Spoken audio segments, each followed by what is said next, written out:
Aloha and welcome back to MTB University. Have you ever wondered why when you get a new bike, the rotor on the front of the bike is bigger than on the rear? I always thought that was strange when I first started riding. I thought, well, geez, I use my back brake to stop all the time. That's because I didn't understand all the stopping power is at the front of your bike, so you have a bigger rotor there. We're going to talk about when to use your front brake versus your rear brake. Sounds simple enough, but it's something that a lot of people have just never been taught and are unsure about. So stay tuned.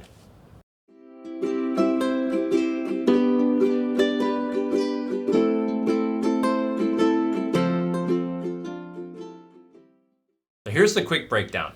The front brake is where all your stopping power comes from. When you want to slow down, you use your front brake. Your rear brake does not stop as well. Your rear brake is used to maintain your speed. So let's do an example now. What we're going to do is we're going to stand next to our bike and we're going to hold the front brake down and then we're going to push the bike forward on the ground. Now what happens? Now if you're actually doing this drill, your rear brake, the rear of your bike will actually lift off the ground and your front suspension will compress into the ground. This is showing you that all the weight is shifting to the front of the bike, down the fork, to the tire, and into the ground.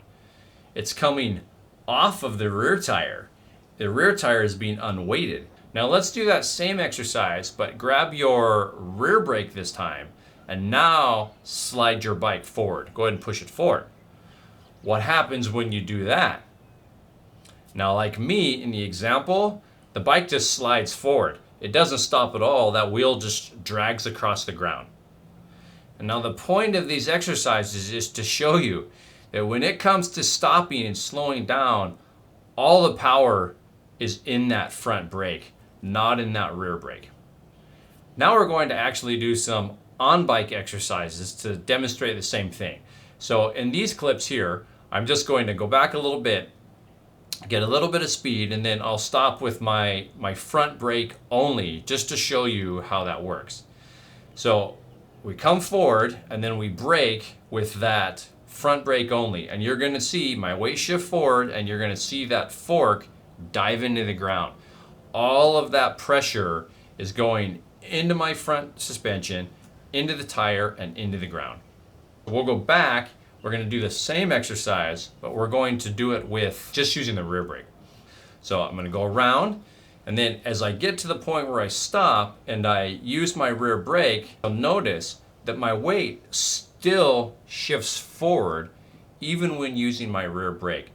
You'll notice that my front wheel is smushed into the ground, but my rear wheel is not smushed into the ground at all. Now here's the question: how does any of this actually apply on the trail? If you're going on a steep section and you're starting to, go past your comfort zone, front brake to get to the speed that you want, and then rear brake, just a gentle squeeze to maintain the speed that you're going already. Especially around corners, you use your front brake to get to the speed you want before you enter the corner. Then as you go through the corner, in order to not pick up speed if you don't want to, then you just a little bit of rear brake and you'll maintain your speed through that corner. You won't speed up, you won't slow down, you'll stay right where you want to. It is possible to actually go out onto the trail and say, hey, I'm going to actually practice this section here and pay attention to my front brake. And then I'm going to ride that same trail again, but this time I'm going to kind of focus on maintaining speed through some of the corners with just my rear brake. So when you go out, actually practice this and isolate your brakes.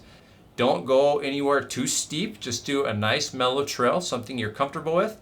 And then as you get more comfortable using your brakes independently, then go out and use them both at the same time until you can stop on anything, maintain speed through anything, have tons of control of confidence, and just giggles galore.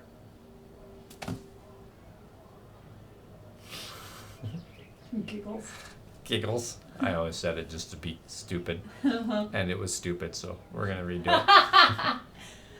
So here's a quick tip for our quick tip. Now that you're going to be stopping more frequently with your front brake, we don't want anyone going over the bars. No one wants to do that. So here's the tip. When you stop with your front brake, when you stop in general, your weight is shifting forward. One way to avoid or to prepare yourself for that, get back just a little bit, stiffen your shoulders up, and that will allow you to absorb the impact of stopping and prevent you from going over the handlebars. Many mahalos for watching. Please leave a comment below if you have any questions or comments. We'd love to hear them. Also, please subscribe. It really helps us know that this is something that people want to watch. It also helps us to alert you when the new videos are coming out.